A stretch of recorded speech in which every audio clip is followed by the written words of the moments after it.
এখন বাজে রাত 2:45। আর এর আগেই আমাদের ফোন চলে এসেছিলো 2টো বাজে তখন। মানে আমার মায়ের অসহ্য যন্ত্রণা বেড়ে গিয়েছে। ওরা সবাই গাড়ি টাড়ি ঠিক করে একেবারে সোজা কলকাতায় নিয়ে যাওয়া হচ্ছে। এখানে একদম টাইম ওয়েস্ট করা যাচ্ছে না, কিন্তু গাড়িটা এতটাই ছোটো যে 4 জনের বেশি ধরছে না। আর ওরা ওখান থেকেই 4 জন আসছে। প্রথমে আমাদেরকে ফোন করেছিল, আমরা সব রেডি সেডি হয়ে 2টোর সময় গুছিয়েছিলাম। আমরা জানি আমরা এখান থেকে বার হব, তো এমন অবস্থাতে গিয়ে দেখি ওখানে যাওয়া যাবে না। তাই ওরা দেরি করিনি, ওরা সোজা বেরিয়ে গিয়েছে। আমরা পরে ঠিক হলো ট্রেনে যাব। আমার দেখে বুঝতেই পারছো আমি পুরো একদম সিঁদুর টিঁদুর পরে চুল টুল বেঁধে আর জামা ওই দরজায় আটকে রেখেছি। এখন 2:45 বাজে। ভাবছি ঘুমাবো কি ঘুমাবো না, এখন তো আর ঘুমও আসবে না। তারপরে আস্তে যাই হোক করে সময় কেটে গেল।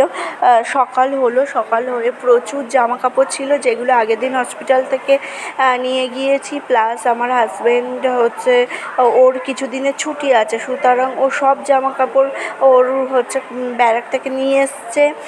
সেগুলো সব কাচা কুচো করে নিয়েছি আমি আর মা মিলে। পুরো ছাদ ভর্তি জামা কাপড়, দেখেই বুঝতে পারছো। সব কিছু কেচে নিয়েছি, কেননা কখন কি কোথায় যেতে হবে তার কোনো ঠিক নেই। যদিও কোনো কিছু ভালো লাগছে না, তারপরে নিত্য প্রয়োজনীয় কাজ তো না করলে নয়। মার হাতে একটু এগিয়ে দিতে হবে। আমার শাশুড়ির শরীরটাও তো অতটা ভালো না যে সব কিছু একেবারে ছেড়ে দিয়ে আমি বসে থাকবো। অনেক টেনশান হচ্ছে, অনেক মনটা খারাপ।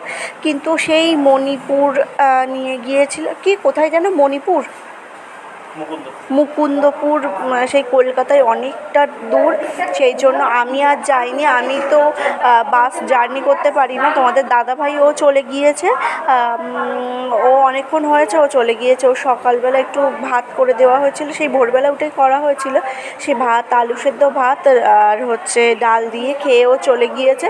তারপরে দুপুর 2টো বাজে, তখন ওখান থেকে খবর হলো যে ওখানে এমআরআইটা করে ডক্টর দেখিয়ে ওরা নিয়ে চলে আসছে। ওখানে ভর্তি করানোটা ইম্পসিবল, প্রচুর কস্টলি। আর আমার বাবা ইতিমধ্যে বাড়ি নেই। এক দিন 1 লাখ করে পেমেন্ট করতে হবে, সুতরাং অতটা কস্টলি আমাদের তো পারগতার বাইরে হয়ে যাচ্ছে এখন এই পরিস্থিতিতে। তো সুতরাং ওই যে ডক্টরকে দেখানো হয়েছিল ওখানে উনিই সাজেস্ট করলেন যে তোমাদের বাড়ি নিয়ে যাও, বসিরহাটে কোনো একটা ভালো নার্সিংহোমে ভর্তি করাও, যা তোমার কমে হয়ে যাবে। আর এমআরআই রিপোর্ট সব নিয়ে চলে যাও। সেই জন্য ওরা সবাই এনে এখানে ভর্তি করিয়ে ওরা সেই ভোরবেলা থেকে আছে, ওরা চলে গিয়েছে। তারপরে আমি আর আমার হাজব্যান্ড এসে বসেছি। সে এখন বাজে রাত 11টা, 11:30 বেজে গিয়েছে। আমরা বসেই আছি। আর নার্সিংহোমের রুলস তো অন্যরকম, ভিজিটিং আওয়ার বাদ দিয়ে ওখানে এন্ট্রিই নেই কোনোভাবে। তারপরেও আমরা বাইরে বসে আছি এই ওয়েটিং রুমে। আর আমি এখানে বসেই এডিটটা করছি, সেই জন্য আশেপাশ থেকে প্রচুর সাউন্ড আসতে পারে।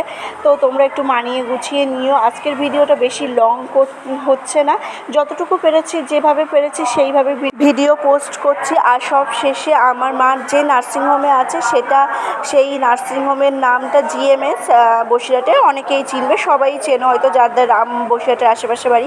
এখানেই ভর্তি করা হয়েছে। এখানে বেশ পরিষেবা খুবই ভালো।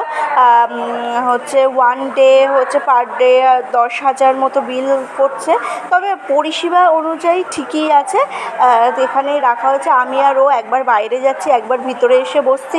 কি করব, অনেকটা সময় হয়ে গিয়েছে, 11:30 বাজে, 12টা বাজতে যায়।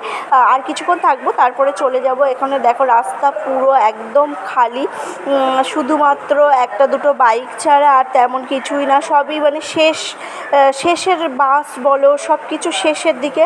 আর যাদেরই প্রয়োজন, যাদের পেশেন্ট ভর্তি আছে তারা আছে, আমরা আছি, তাও সবাই নেই, খুবই কম মানুষ এমার্জেন্সি যারা তারা আছে। আর আমরাও বসে আছি বাইরে।